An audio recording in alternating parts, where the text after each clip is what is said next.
जब बलराम, कृष्ण और उनके संगी लीलाओं में मस्त थे तो गाय बिना रखवाली के मनमाना विचरण करती हुई हरी घास चरने के लालच में वन से सुदूर भाग में पहुंच गई।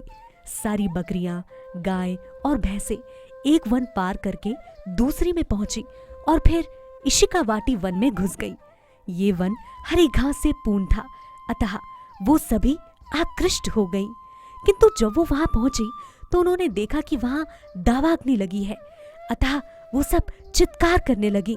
इधर जब कृष्ण, बलराम और उनके संगियों ने अपने पशुओं को नहीं देखा तो वो सब बहुत चिंतित हुए।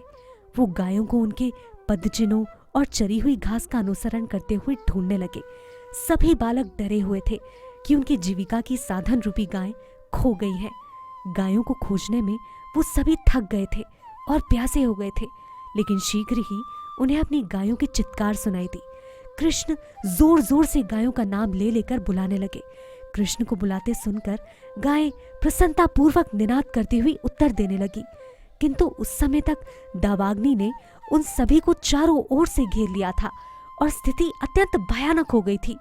जैसे जैसे वायु तेजी से चलने लगती वैसे वैसे लपटें बढ़ने लगी और ऐसा प्रतीत होने लगा मानो सारी जड़ और जंगम वस्तुएं कालकवलित हो जाएंगी।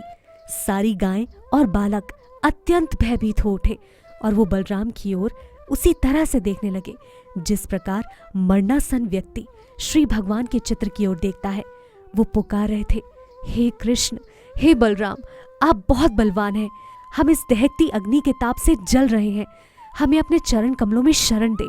हम जानते हैं कि इस संकट से हमारी रक्षा आप ही कर सकते हैं। प्रिय कृष्ण, आप हमारे घनिष्ठ मित्र हैं। ये अच्छा नहीं है कि हम इस तरह कष्ट उठाएं। हम सभी आप पर पूरी तरह आश्रित हैं और आप समस्त धर्मों के ज्ञाता हैं। हम आपके अतिरिक्त अन्य किसी को नहीं जानते। कृष्ण ने अपने मित्रों की प्रार्थना सुनी और उन पर स्नेहमयी दृष्टि डाली। उन्होंने आंखों से ही अपने मित्रों को बता दिया था कि डरने का कोई कारण नहीं है।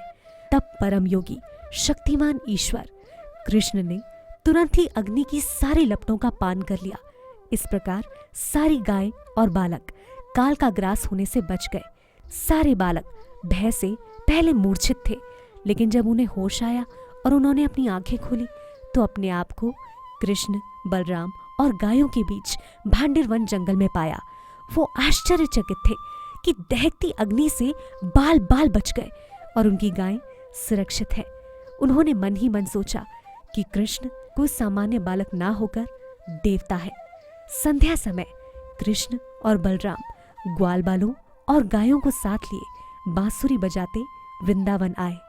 जब वो सब गांव पहुंचे तो गोपियां परम प्रसन्न हो गई। जब भगवान कृष्ण वन में होते तो गोपियां सारे दिन उनके विषय में सोचती रहती और उनकी अनुपस्थिति में उनका एक एक क्षण 12 वर्षों की भांति व्यतीत होता। अगले एपिसोड में हम जानेंगे ब्राह्मण पत्नियों के उद्धार के बारे में। हरे कृष्णा।